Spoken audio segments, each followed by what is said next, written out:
इंशाल्लाह अल्लाह कामयाब किया तो सबसे पहले एम्बुलेंस इस पंचायत को मैं दूंगा। जीतने के फ़ौरन बाद वो भी अपने पैसे से हो या लोगों से ये करके अपने फंडिंग से दूंगा, ना कि गवर्नमेंट के फंडिंग का इंतज़ार करूंगा।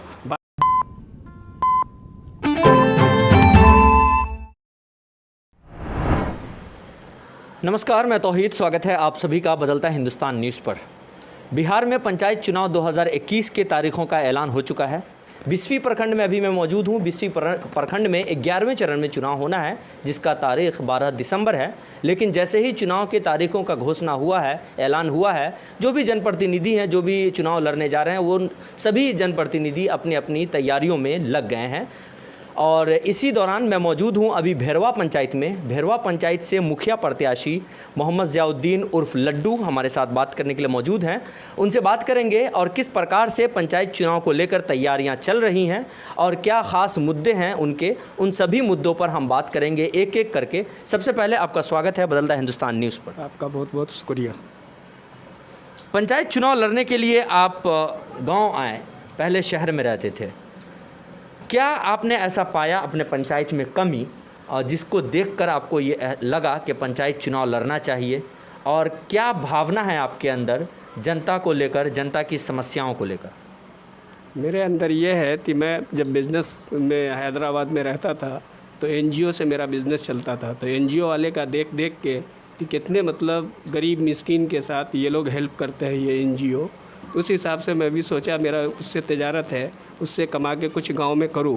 तो गांव में मैं करता रहा 5 साल तक, कुछ न कुछ जो गुप्त रूप में ही करता रहा। फिर ग्रामीण इलेक्शन का टाइम आया तो मुझे कुछ लोग मशवरा दिए, कुछ मेरी भी ख्वाहिश जगी, क्यों नहीं मैं ग्रामीण इलेक्शन लड़ूँ, अगर जीत के और इससे बेहतर ज़्यादा से ज़्यादा काम करूँ।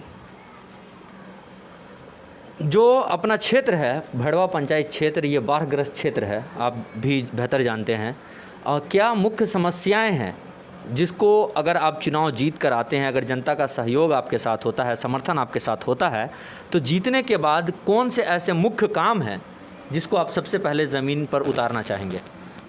सबसे पहला काम मेरा जो है वो बाढ़ के इससे नहीं है, रिलेटेड नहीं है, हेल्थ से रिलेटेड है। जो एम्बुलेंस का काम करूँगा, इंशाल्लाह अल्लाह कामयाब किया तो सबसे पहले एम्बुलेंस इस पंचायत को मैं दूंगा। जीतने के फ़ौरन बाद वो भी अपने पैसे से हो या लोगों से ये करके अपने फंडिंग से दूंगा, ना कि गवर्नमेंट के फंडिंग का इंतज़ार करूंगा।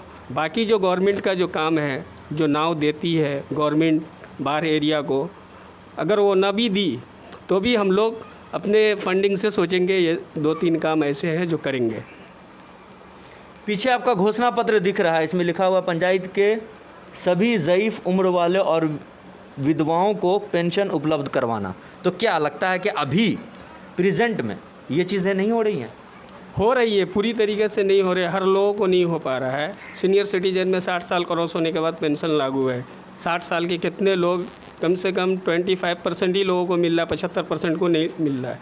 कितनी विधवा है जो 30%, 25% ही मिलता होगा ब्लॉक से, उसको 75% को नहीं मिल रहा है। पूरे के पूरे जब गवर्नमेंट उपलब्ध है वो चीज़ गवर्नमेंट के डिपार्टमेंट में, तो वो चीज़ तो दिलाना मेरा मकसद रहेगा। अभी जो नहीं हो रहा है, क्या लगता है उसकी बड़ी वजह क्या है? बड़ी वजह नहीं है, जो जनप्रतिनिधि लोग हैं वो काम नहीं कर रहे, उसमें उनको इनकम नहीं है किसी को पेंशन दिलाने के लिए। जिस चीज़ में काम है, रोड का काम है, ये सब नाले का काम है, उसमें उनको इनकम है, उस काम पे जोर ज़्यादा करते हैं।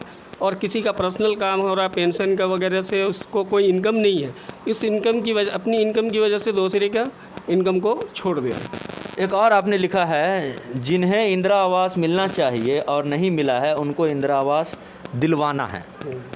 तो क्या आपको लगता है कि ऐसा हो रहा है पंचायत में कि जिसको इंदिरा आवास मिलना चाहिए उसको नहीं मिल रहा है? जो गरीब मिस्किन जिनके पास घर नहीं है ये पंचायत के अंदर, उसको नहीं मिल पा रहा है। जिनके पास है उनको मिल रहा है, तो क्यों नहीं उसकी मैं वकालत करूँगा। वहाँ पे ब्लॉक पहुँच, अल्लाह अगर मुझे कामयाब बनाता है, ये पंचायत का प्रतिनिधि बनाता है, तो मैं उसके लिए काम करूँगा।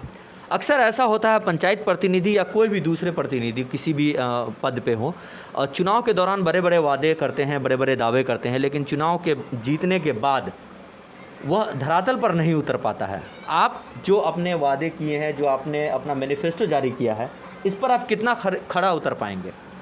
ये 2 काम जो मेरा फर्स्ट जो है लक्ष्य जो है एम्बुलेंस का, ये काम तो बहुत जल्दी होगा, तुरंत होगा। अल्लाह अगर मुझे कामयाब बनाएगा तो 10 दिन के अंदर भी हो सकता है, 1 महीने के अंदर हो सकता है, क्योंकि ये पर्सनल वाला मामला रहेगा। गवर्नमेंट के इंतज़ार में रहेंगे तो सालों लग जाएगा, कोई ठीक नहीं, 5 साल भी लगेगा, नहीं आएगा। और ये क्लिनिक का जो है, मेडिकल से जो रिलेटेड चीज़ है, वो डॉक्टर को, प्राइवेट डॉक्टर को उपलब्ध कराना, वो भी चीज़ ये होगा, उपलब्ध कराएंगे। ये 2 चीज़ तो फ़ौरन होगा। बाकी जो गवर्नमेंट से रिलेटेड जुड़ा हुआ चीज़ है तो गवर्नमेंट में टाइम लगता है, उसके लिए तो टाइम लगेगा, फिर भी करूँगा वो काम। जो सरकारी स्कूल्स हैं, मिडिल स्कूल हो या प्राथमिक स्कूल हो, स्वास्थ्य के बाद शिक्षा की हालत बहुत जर्जर है। शिक्षा के क्षेत्र में आपका क्या नज़रिया है? किस प्रकार से जो बदहाल शिक्षा व्यवस्था है, ख़ास तौर पर जो टीचर्स वगैरह की लापरवाही के कारण, उस पर आप क्या काम करेंगे? जो चीज़ जो यहाँ के मिडिल स्कूल एक मुखिया प्रतिनिधि के इसमें आता है, मिडिल स्कूल पे उनका दबदबा रहता है, तो अगर अल्लाह मुझे कामयाब बनाएगा तो इंशाल्लाह ज़रूर उस पर भी काबू पाएंगे हम लोग। जहाँ कुछ कमी है उसको दुरुस्त करेंगे। एक काम बताइए जो आप जीतने के बाद सबसे पहले करेंगे। एक काम सबसे पहले एम्बुलेंस वाला काम करने वाला हूँ। मैं जनता को एक तरीक़ा से गिफ्ट दूंगा अगर जनता मुझे कामयाब बनाती है। पंचायत की जनता को या दोनों गांव की? पंचायत की जनता को, भेरवा पंचायत की जनता को मैं एक तरीक़ा से एक गिफ्ट मिलेगा अगर मुझे कामयाब बनाती है यहाँ की जनता, अल्लाह मुझे कामयाब बनाता, तो सबसे पहला काम मेरा एम्बुलेंस का रहेगा। बदलता हिंदुस्तान के माध्यम से आप अपने पंचायत की जनता को, क्षेत्र की जनता से क्या कहेंगे, क्या अपील करेंगे?